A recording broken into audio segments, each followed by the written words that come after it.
meeting to order and flex. I pledge allegiance to the flag of the United States of America and to the republic for which it stands, one nation, under God, indivisible, with liberty and justice for all.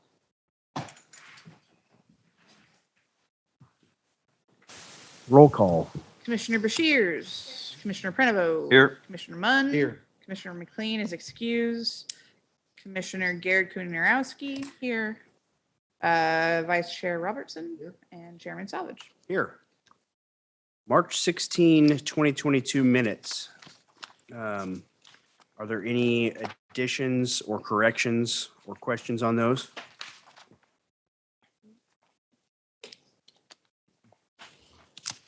No? All right, then those minutes are approved as submitted. Citizen comments? Nope. Okay. We're going to move right along and we're going to go to the first public hearing. This is planning file A-22-02. It's a proposed annexation of the property on the east side of Cascade Drive. Before we open the public hearing, I will turn it over to our city attorney for the rules and format of the meeting. So tonight's hearing will be pursuant to the quasi-judicial hearings procedures set out in Oregon law under ORS 197.763. They are also hanging precariously by the walls or against the wall. At the commencement of the hearing, all commission members will be asked to announce any ex parte contact or conflicts of interest. Ex parte contact is contact with anyone outside of the committee meeting or with the property itself regarding the question or issue before the commission. A conflict of interest is when a decision in some way, or when a commissioner or member of the commissioner's family stands to profit from the outcome of the decision in some way. If you have any questions about either ex parte contact or conflicts of interest, please bring it up and I will be happy to. We will start out with the staff report, which will include information the staff believes to be relevant to the identified criteria in the city's comprehensive plan, land use regulations, and which staff believes relevant to the issues of the hearing. After the staff report, we will allow questions of staff by the commission. We will then open the meeting up for public testimony. Testimony of the witness will go in the following order. We will start with the applicant and any proponents of the application as it is their burden of proof. We will then have any opponents of the application, and finally, we will have a chance for rebuttal if necessary. We will then close the public hearing. Public testimony may be in either oral or written form, but must concern issues relevant to the hearing. All testimony and evidence must be directed towards the criteria described in the staff report or other criteria in the comprehensive plan or land use regulations. Those providing public testimony, please state your name and address when you testify.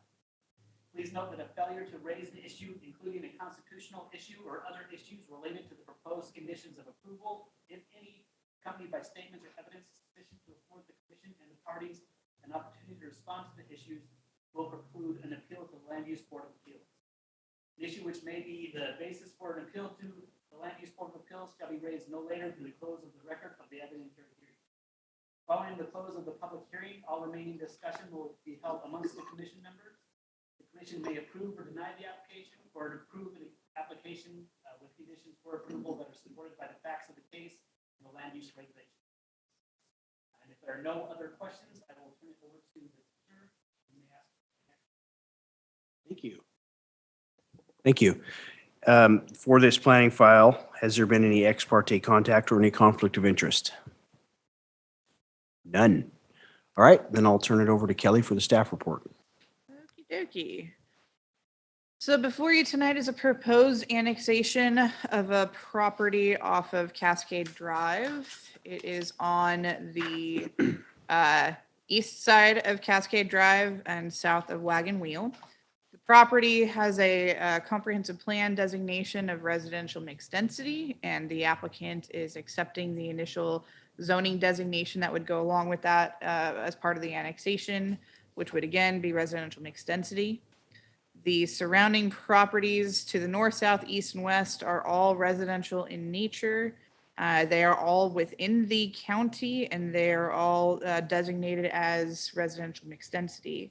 The reason the property is eligible for annexation is because the city street itself is annexed into the city. And so therefore it is contiguous to city boundaries and eligible for annexation. There are public facilities within Cascade Drive, including the sewer, water, and storm drainage improvements.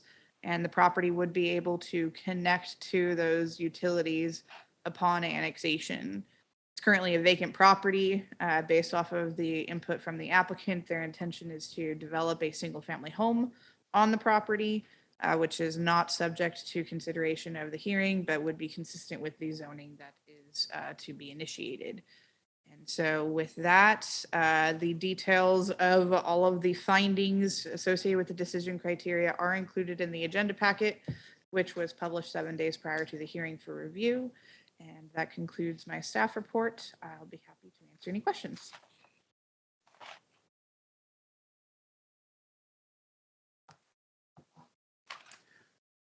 You might have said this and I missed it, but was this property previously developed?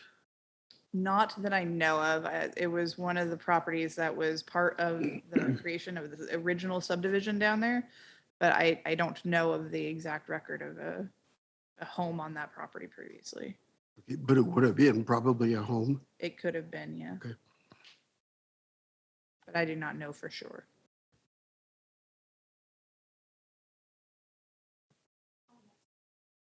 There's homes surrounding it, yeah.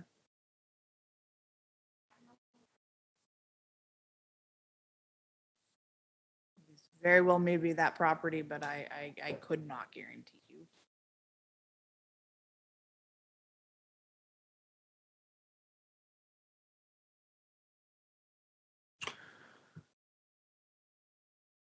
Guess that's it for questions. Okay.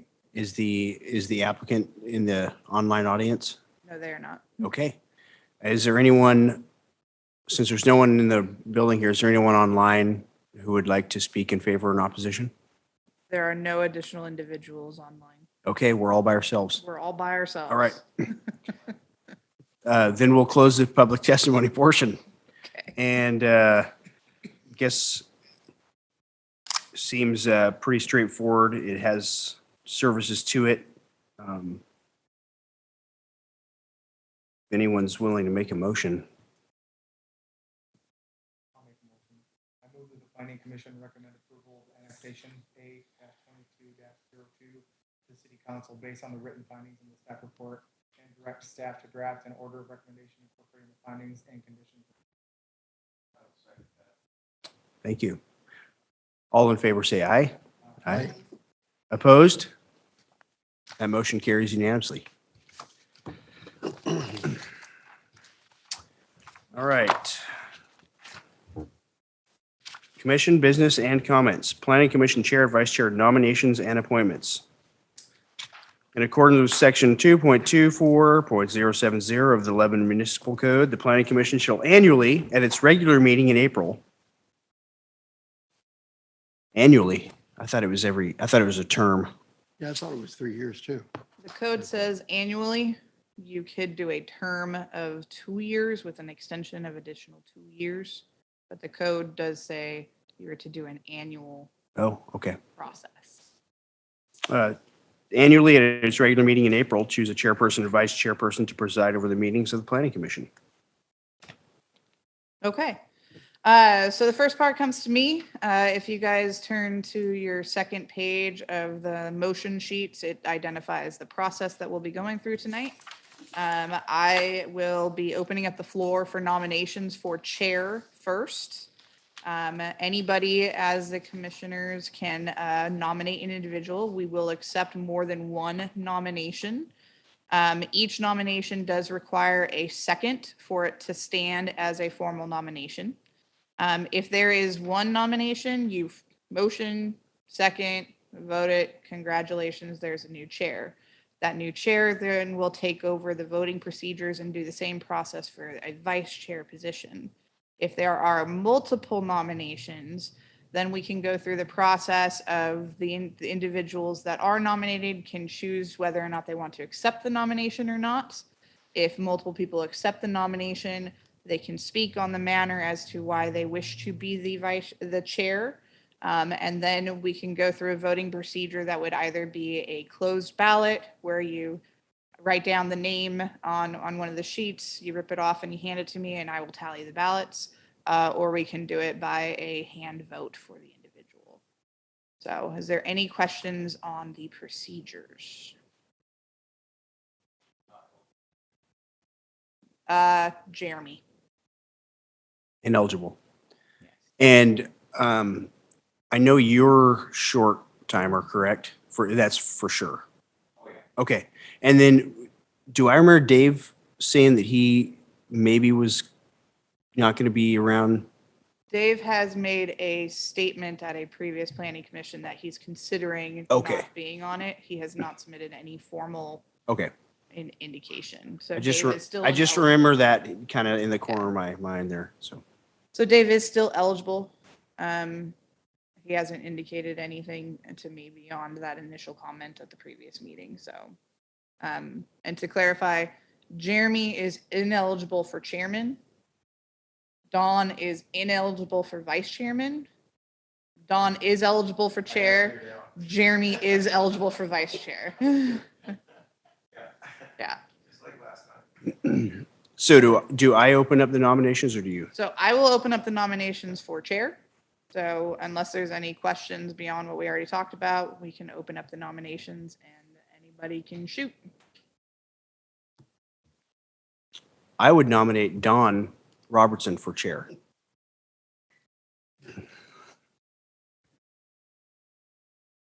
Are there any other nominations?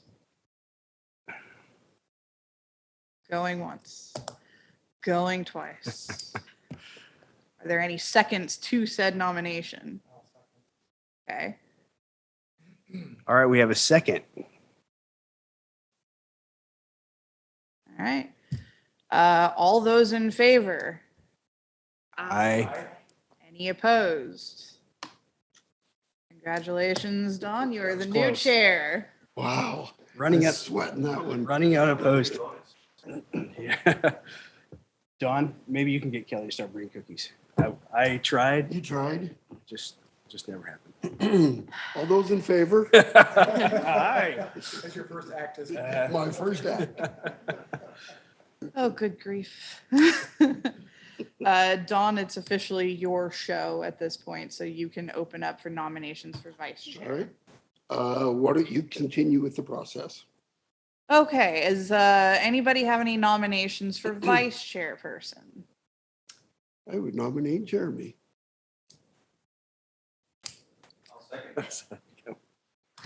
Are there any other nominations for vice chair? Okie dokie, I see how this is going. Since we have a first and a second, all in favor of Jeremy Salvage being the vice chair. Aye. Any opposed? Okay, congratulations, you two. Thank you. It was a great race. Yeah, it was. It was tough. Okay. Is that a similar process they do at city council for chair and vice chair, or does the mayor act as chair and they don't really have a? The mayor is the chairman of the meeting, Uh-huh. always, forever. And then they have a council president. Okay. They nominate, they don't really ask whether or not there's any additional nominations, and then they second and vote. So it's very similar. Yeah.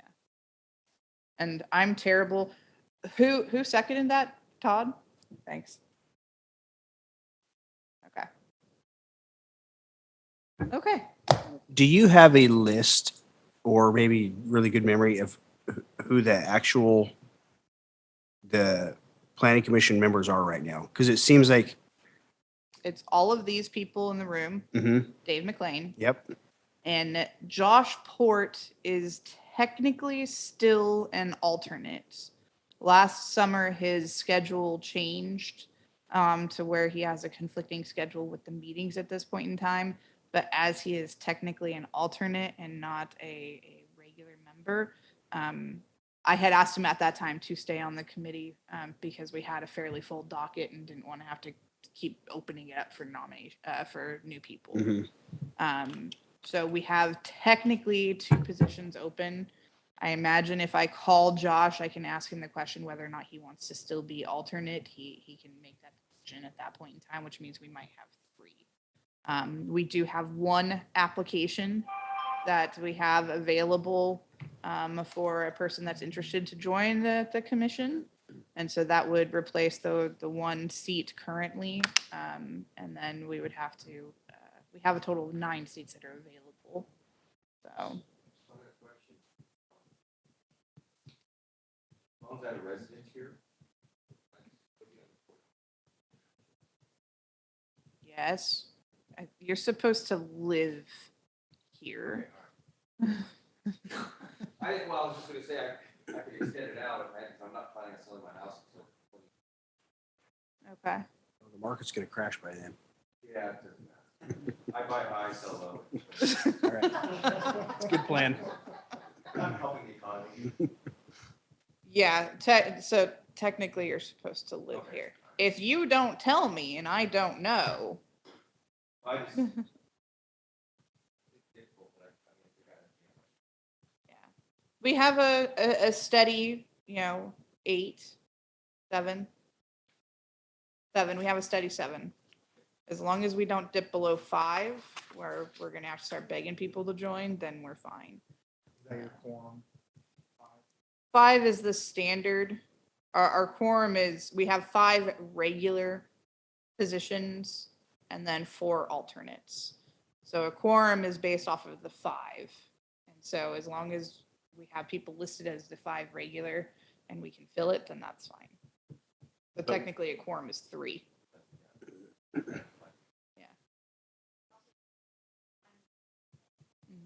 And Lori is an alternate. Lori or Chad, I just looked at the. one of them. Listed you as an alternate. Yeah. I saw that today. Yeah. So although they're alternates, during this cycle, they can be moved to permanents, They correctly? can indeed. So you're now permanent. Oh. You're permanent. And It's my I second remember there action. being conversation about inside city limits and then a couple seats outside of city limits as well. But none of those are vacant. It's the inside. Todd would be UGB Okay, designation. okay. Dave, if he were to leave us, would be in city limits. And then we have another city limits position open.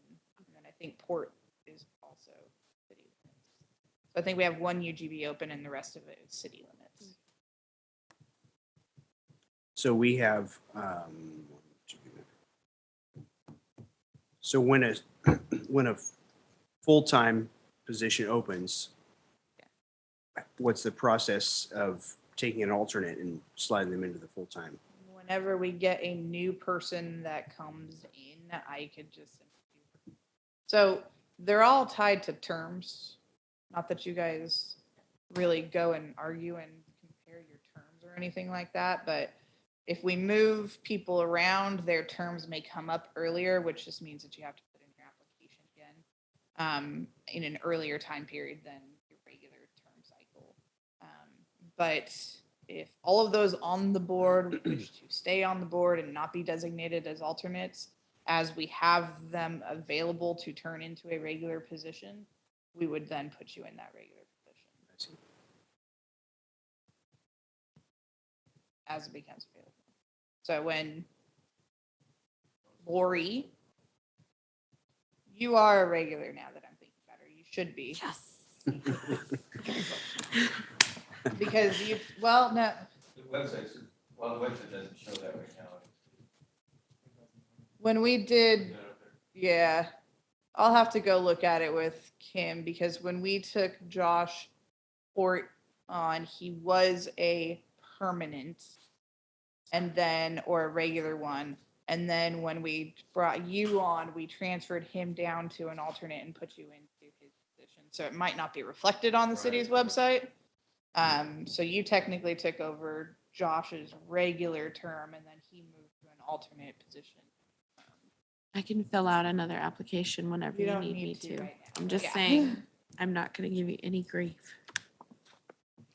So, so we've got 2 UGB positions available and potentially 1 city limit. Other way around. What's One the other way? UGB and 2 city limits. Yeah, you took the open UGB. So you're UGB. Yeah. And your zip code. Everybody else is city limits. Actually, I'm UGB. No, I'm city limits. Oh, God. You're in the city limits? Well, my property is. Oh. Yeah. Okay, We have an opening for a zip code. no. What is happening? I am gonna go and say we have 1 UGB, the rest are city limits. That's where we're at right now. And That I'm are gonna go and look at it tomorrow and Oh. email you all tomorrow. I'm gonna say it on here, it says, we have 2 as a 7-1, and one of those 2 is alternate. Yes. You're making my brain hurt. I'll figure it out and email you all. Well, I was wondering, because the deadline is the end of this week for applications, right? Not technically, I would let, so I don't want, we do have multiple seats that are open. And so I was hoping that we can interview all at one position in one time period. So since we do have 1 applicant, if we can't get new people on that have an interest before Friday, that's fine. We can just set up a second set of interviews. But I was hoping my email on Monday would light a fire with you guys. But at this point, if you don't live within the urban growth area, you do not qualify. No. So is the website not current? I have no idea. Because it says Dawn term expires June of Yes. this year, And he's already put in his application. but nobody else is. Everybody else is 24. That part I'm pretty sure is correct. Because I put in an application last year or Yeah. 2020. How come our terms don't follow 4 years? In terms of, Like, you've got vice president, vice chair, and chair. If that person's elected as the chair, how will the chair? oh, because our code's not written that way. Because it's staggered the way you might, like someone new applied for the planning commission Yeah. and they got on in 2022. And then 2 years from now, you nominate them for chair. Yeah. Then you have a staggered, their Yes. application period for their term is up, but their chair position isn't up till 20. If we are, I thought, like Don did, we did 3 or 4 year terms for that. So Maybe practice is different than what's written. probably. Shows Lori as an alternate. If there's a vacant alternate, Lori's an alternate. You all are killing me. I'm gonna talk to our city clerk and figure it out. So here you go. Planning Commission. Officers. So the exact, I've got it. We almost except made it through. I closed it up. Oh. so the exact And actually, I code think I take over says next the time. Planning Commission shall annually at its regular meeting in April choose a chairperson and a vice chairperson to preside over the meetings of the Planning Commission. No officer shall serve a term of such office for more than 4 consecutive years. However, such member may be reelected to the office after an interval of 2 years. So the reality of it, and I'm going to use the understanding of how planning commissions and city councils work generally in a city position. Planning commission is universally identified as the commission which is available for people to move to a city council position if there's an opening, if there is a retirement midterm. Planning commissioners, since you have authority given to you, you have meeting presence, you have the regular procedures in which the city council usually does. They utilize that knowledge basis and your detailed knowledge of our development code as a qualifying member to move up to fill a city council seat. which is why you have it as an annual term. It does allow you to do multiple consecutive years, but you have an annual term because then that allows for everybody on the planning commission to get a role if they so want to experience the process of running a meeting. So in my years past, it was simply every single year we had a rotating process, and it literally went because everybody's a creature of habit and sitting in the same chair. It just simply went down the line of the chairs, and everybody just rotated one seat each year so that everybody had the experience of being a chair and a vice chair. That doesn't have to go this way. They're wonderful at their jobs, obviously, since you all want them to keep their jobs, and that's fantastic. But that's generally how it can go in the planning commission world. And so that's why I would anticipate they identify it as annually. It also gives the out if somebody, not you guys, is just generally terrible at the job. It gives everybody the ability to offer alternatives. It's just a standard procedure.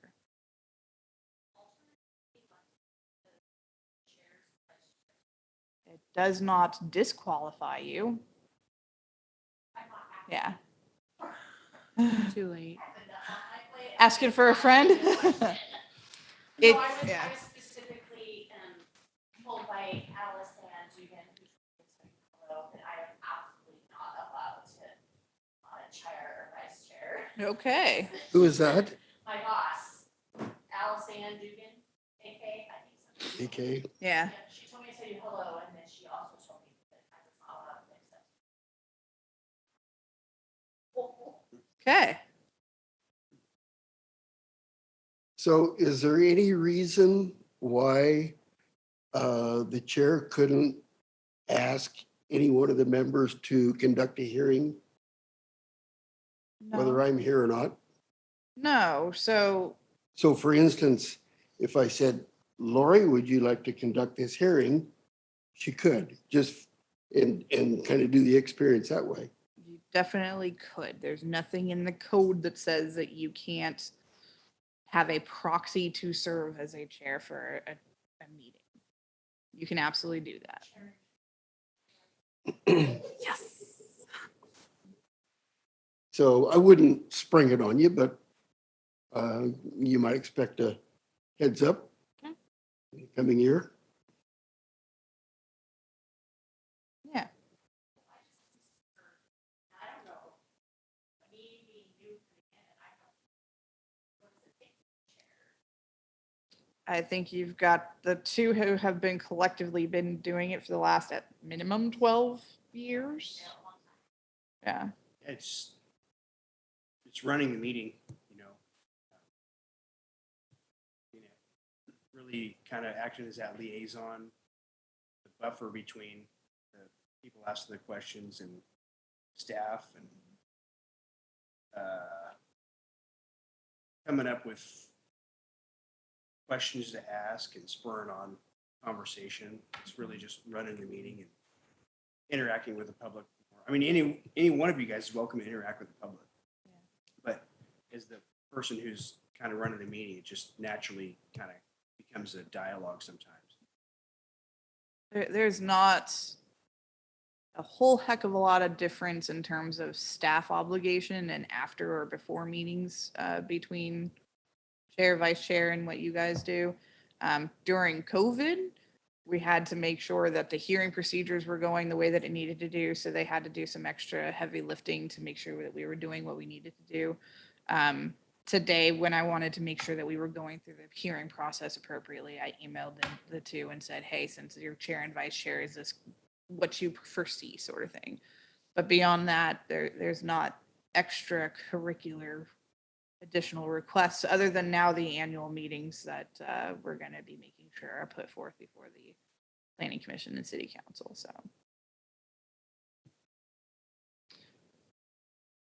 for those of them that weren't at the meeting, do you guys want to give a debrief of how that went? Sure. We had about 10, 15, I think it probably took 10 or 15 minutes at the most. And the city council really didn't have any questions. We just kind of presented, Kelly had a handout with how many developments divided up between multifamily housing and apartments and single-family housing units. And some of the commercial applications we've approved, one of them happened to be the brewery food cart pod.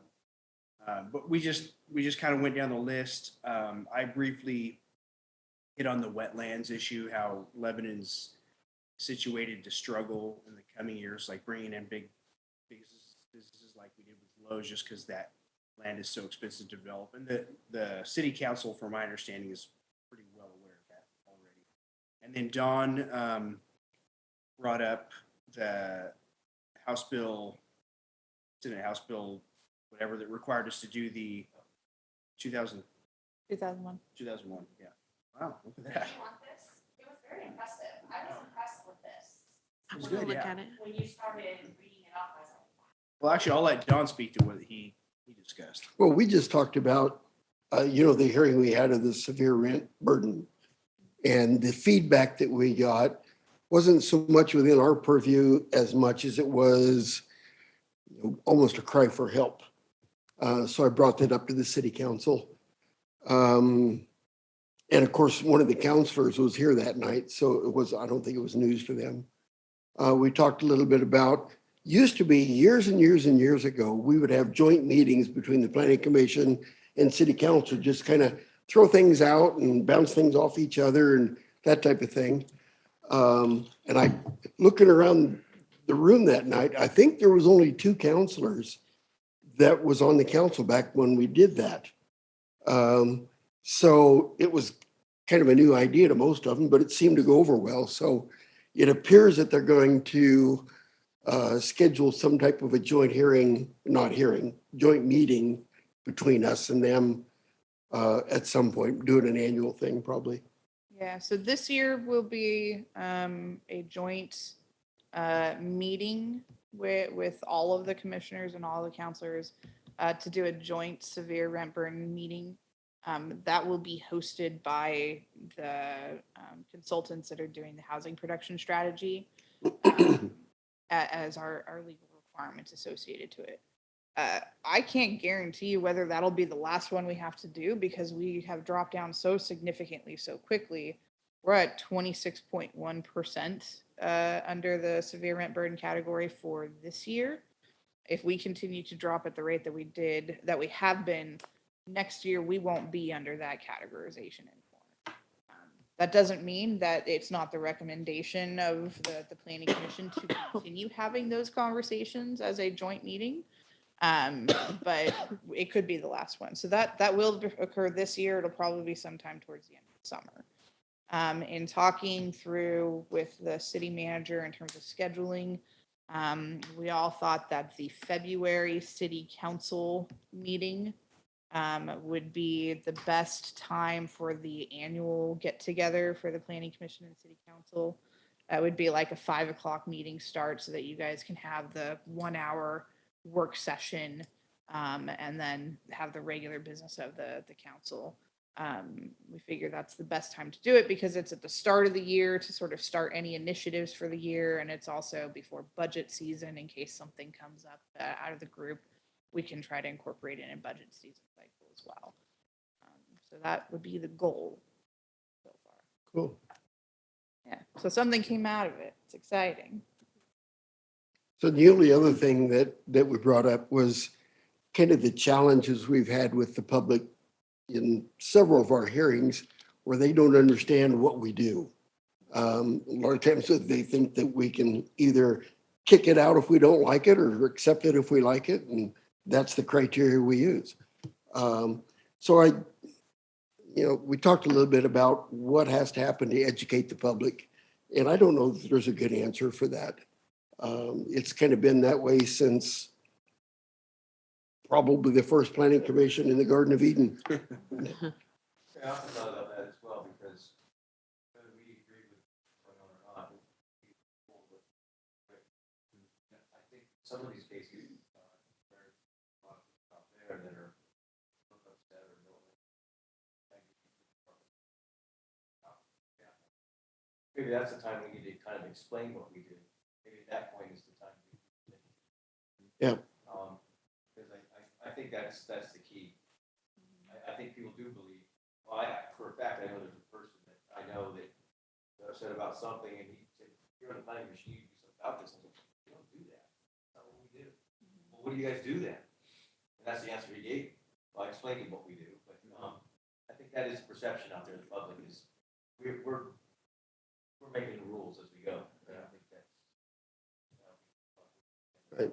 Yeah, I think, because I have tried to explain that, in some of the more contentious meetings that, we're not just making this up as we go and as long as it meets the criteria.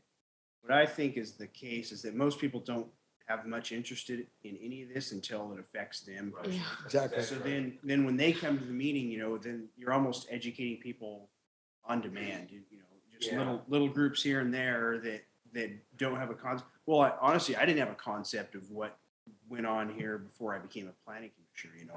I had a lot more thought that it was more, I guess, subjective decisions that we were making. You learn pretty quickly that's not the case. So we're just, like you said, we're just kind of educating the public, one group at a time, one meeting at a time, if it's a contentious issue.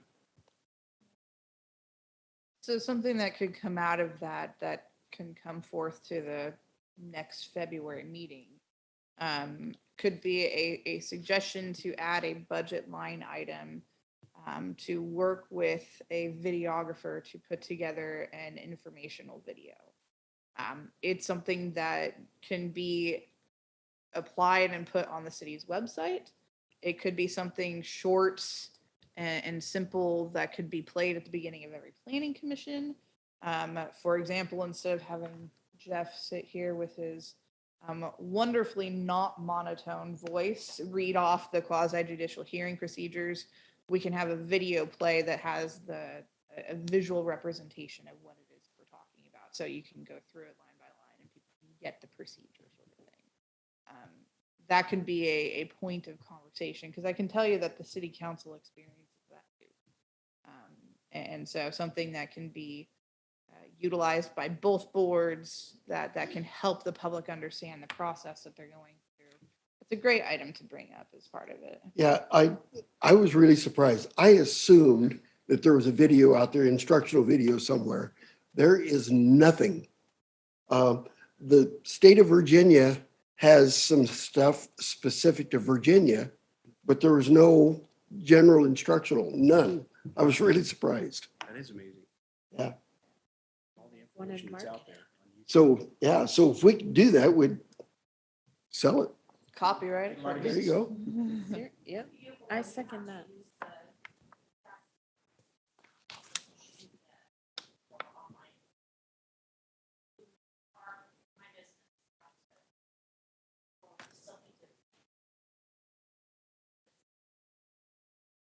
Yeah.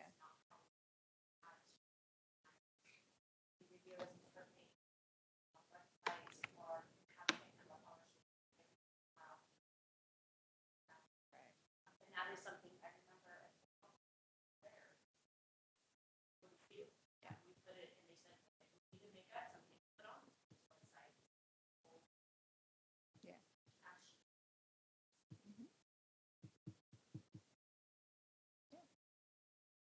Well, yeah, but I think you guys did a really great job kind of recapping is and turned out that well. 100% agree. Kind of the perception I've had myself in a couple conversations with people talk about town. Still with you guys. It's really cool to be a part of this and learn some new. So like the idea of trying to maybe get some experience at facilitating meetings and on a board of that and involving people and the formality of the meeting, just keeping everything processed in the protocols. It's a process, and I think once you get a few reps in, it just becomes a little bit more comfortable. Yeah.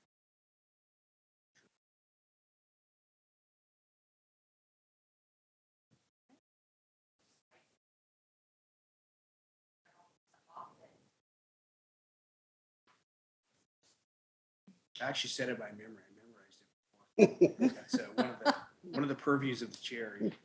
think you forgot that you stole her paper. Oh, that's how I said Expressive that. reading. That's where I got that information from. That was easier than reading it off your phone. Uh-huh. It is, I mean, it is, and the spirit of earth, or these possible ways. Absolutely. That follows in suit with what we did in 2015, I remember. They have that survey now.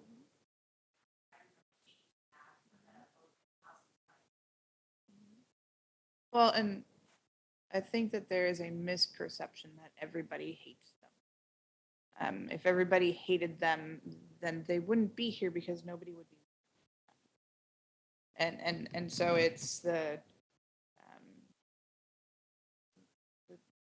it's not a problem, but the predicament that the planning commission has and the city council is it is a forum for people to voice their negative opinion. There is a very rare occasion in which we get people coming to say, "You guys are doing a great job. Love this project that you put in. You're going to have thousands of people going to Tall Man Brewing, but that's not going to be recognized as a good thing that came through the planning commission. That's going to be, oh, another restaurant came in town." But you will be recognized for the apartments that you brought in. You will be recognized for the projects that they don't like. And that is the name of the game of government. And so I do, it is a bit of a misnomer that everybody hates it when that's all that we hear. It's the select few that come who represent a portion of the population for sure, but there's not the portion of the population represented who is neutral to the fact. It's not representative of the population who is going to utilize those facilities. And so it's a balancing act that we all have the struggle to maintain, is the recognition of what is needed when you hear stuff like the severe rent burden community determination that these apartments are actually doing the job that they need to do, which is why we're a city that has dropped almost 10% in 3 years in terms of people who, that's real money in people's pockets, right? That when you drop 10% of the population out of a severe rent burden designation, that means something. And so that is a quality that is being provided by the market, and you all are doing your job to weigh and be the check and balance while also allowing it to go forward, because that's what's needed.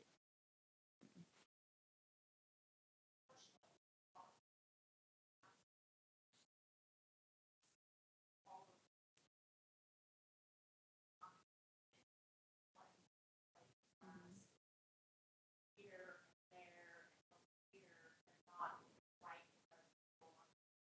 you're away of everything, so don't get to those, except for those people who don't want them there. But when you've got them all stuck right off of Main Street and popping up.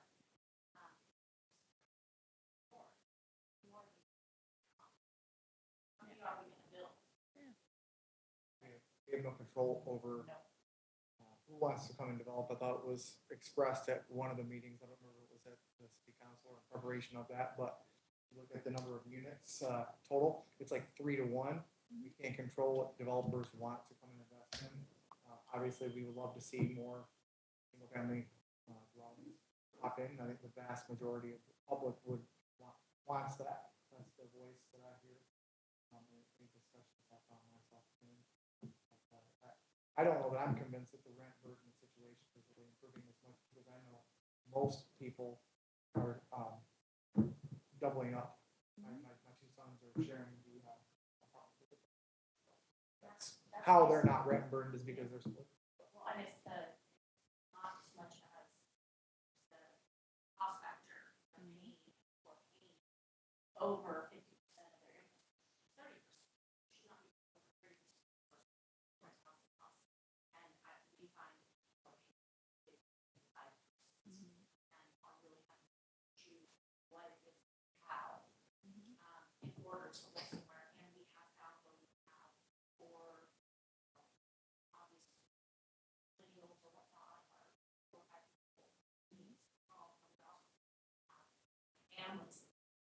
Absolutely. Each family, bedroom, sharing, all of them sharing. And I run into that part of it, so there's a lot of that. Accounted for.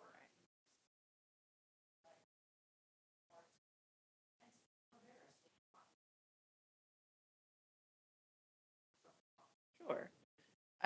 I don't disagree whatsoever. I think that what you're seeing with the availability of apartments and the availability of more units, the contrast that's being created is people that were living in single family homes because that was the only thing that was available are able to move into an apartment and save $300 or $400 a month, even though apartment rent is still high for what we're used to. But you're saving $300 or $400 a month, which can boot you out of the severe rent burn category. Two brothers living together in a single apartment is generally considered a totally fine and acceptable living situation, right? To especially as you're starting out as a young individual. You're seeing a lot of people, the numbers constitute people moving around. It's not new people coming in, although we get plenty of that. But it's people being able to shift in their living cycle, which they haven't been able to shift in before. I think, if you look at our pre-application meetings that we have, to assuage the desire to have more single-family homes come in, we haven't had a single pre-application meeting this year on apartments. We've had multiple on subdivisions.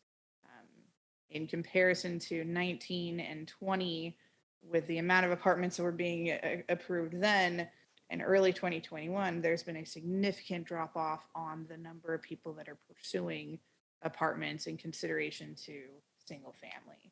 The more that you open up the southern half of the city with the West Side Interceptor, the more you're going to get the pull for single family. And so there's going to be the balance. The reason you're seeing multifamily come up is there's clearly a need. Every single time that you have Western University expand their college, you have 400 new students within a 4-year cycle that need transitory housing. The students that are coming to Western University are coming to learn a specialized field that they cannot get a job here to do after they finish school. There's a few that can, that are in the region, but the vast majority of them have to go across the nation to be able to go to their careers beyond college, right? Which means that all of the type of housing that's needed for the university that's come in is apartments, is transitory housing. So there's multiple market demands that are causing the need for apartments.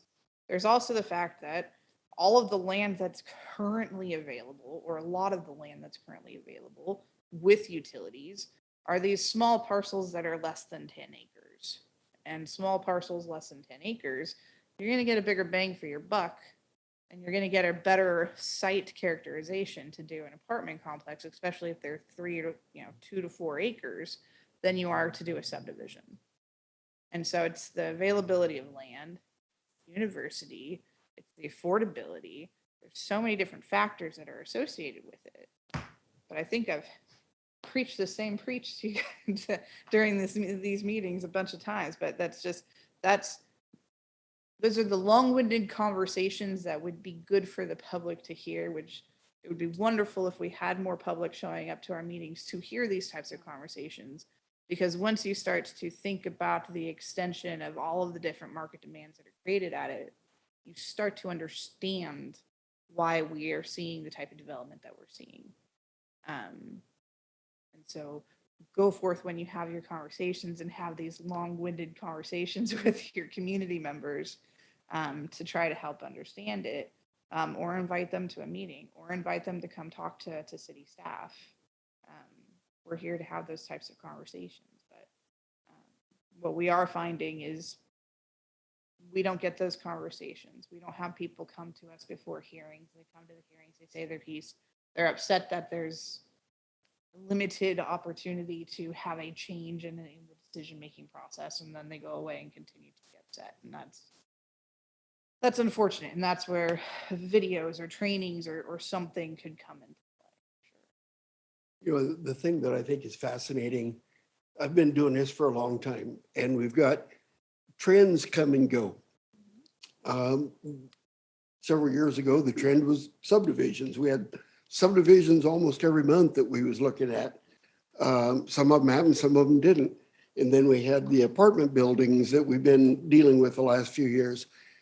But I think the thing that fascinates me is when these guys come to town and they start having these meetings, they know exactly what the market is going to require in Lebanon. They know exactly how long it's going to take to fill their apartments. They know exactly what the rental market consists of. I mean, they've done their homework. So when they come in, they know the market, they know the trends, and they're ready to go. Period. So we as a planning commission, we just kind of ride that wave because there's sometimes I think there's a mindset that we're out there actually digging up the business and then we bring it in and approve it. But we kind of ride that wave as it goes through. From what you were saying, we've probably pretty much rode that wave of the apartments. There'll probably be some more, There but will be. but maybe not like we've seen in the past. But with the West Side Interceptor, we're probably going to see a wave of subdivisions again.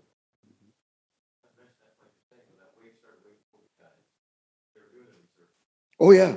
Years prior, they just didn't show up. Oh, yeah. Yeah, you're right. And to be fair, 128 lots of residential subdivision in 3 years ain't bad, guys. Like that's still a lot.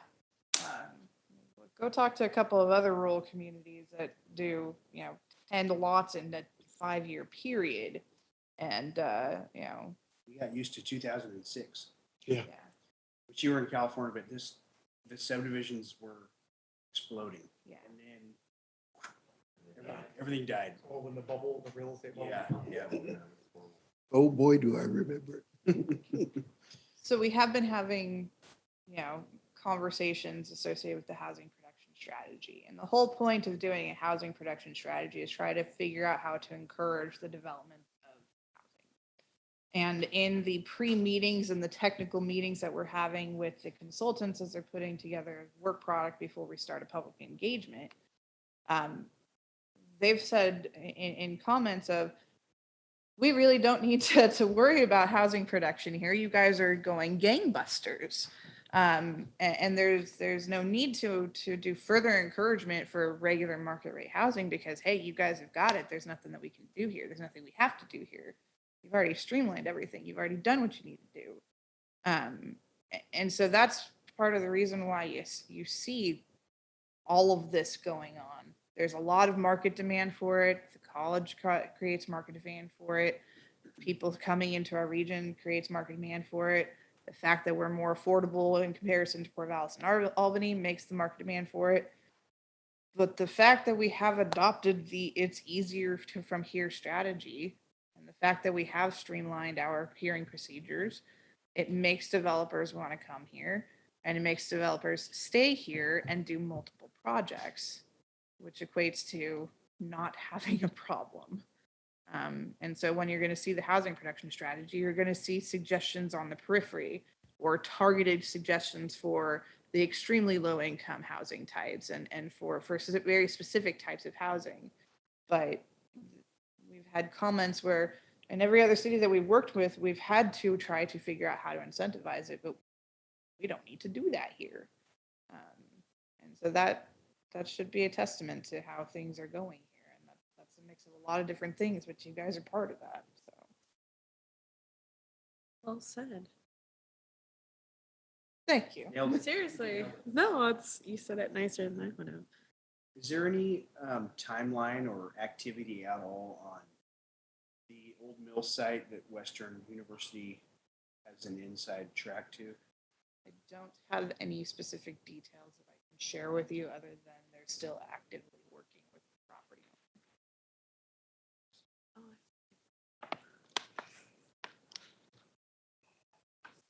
I thought I did too. owner. You saw that Jeff Hetherington won a lawsuit and is going to donate 20 some odd $1 million to Western University, but that wasn't specific to the development of the site.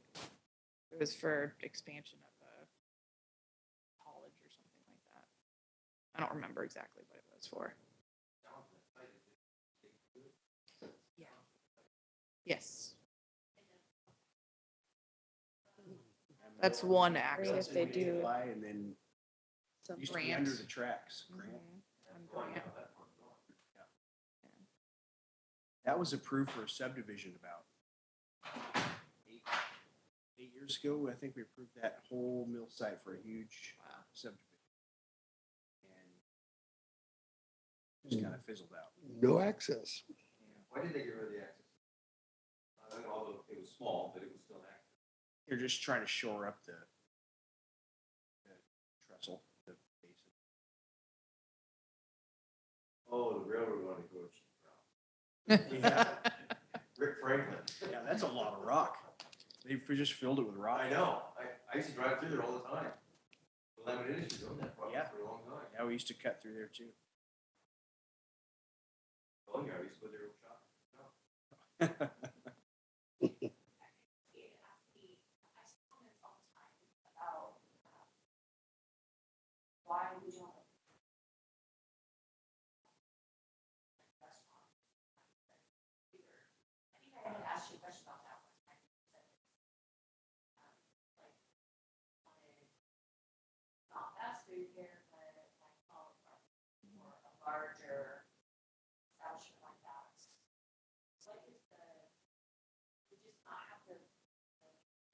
It's the market, Yeah. So like They if you're, need to want to come. if you're a franchisee, and I don't know if Olive Garden, if it's a franchise or not, but they have a set population base and they have parameters. They're like, they will work in this market, and it's all, like Don was saying with the apartments, they study and they have spots where they're ready to go.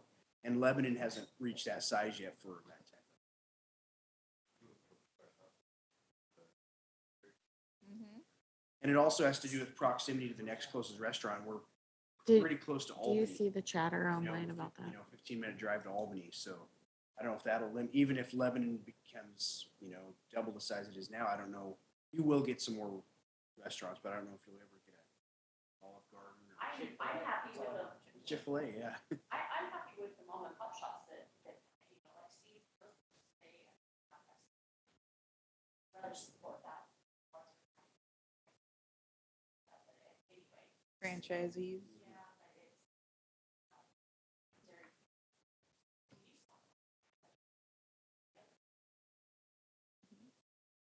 Have you heard from Dairy Queen since that approval? They're starting construction soon. We've gone through all their plan checks. I don't know exactly what the holdup was, but they are continuing.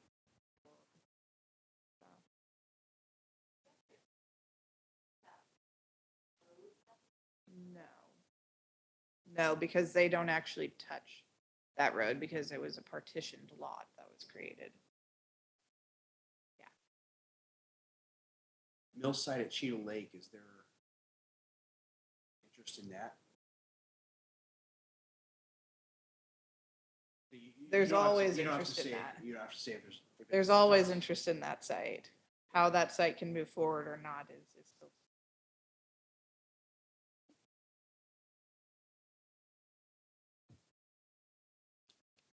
All right, well. I guess that's all we have for tonight. On that note, On that note, We will have a meeting next month, so oh, we will. yes. Several applications or? At the very least, the Historical Landmark Commission meeting. We just had that. You had the training on why it is that you're the Landmark Commission. Now you actually have to do it. And then there are two potential applications that we're still working through, but haven't been able to guarantee that they'll get to a hearing date yet. So That's me. Let me look at the calendar. May 18th, I think. We'll be on shift. Well, you're just the vice chair now, I so know, I we'll guess have it our doesn't- chair. Doesn't even matter. Yeah. I was being alternate. All right. Who, does he adjourn or do I adjourn? You're officially chair now, buddy. oh, I thought he took over next month. No. Okay. Hi. We're done. You want to pound the gavel? Well, there you go.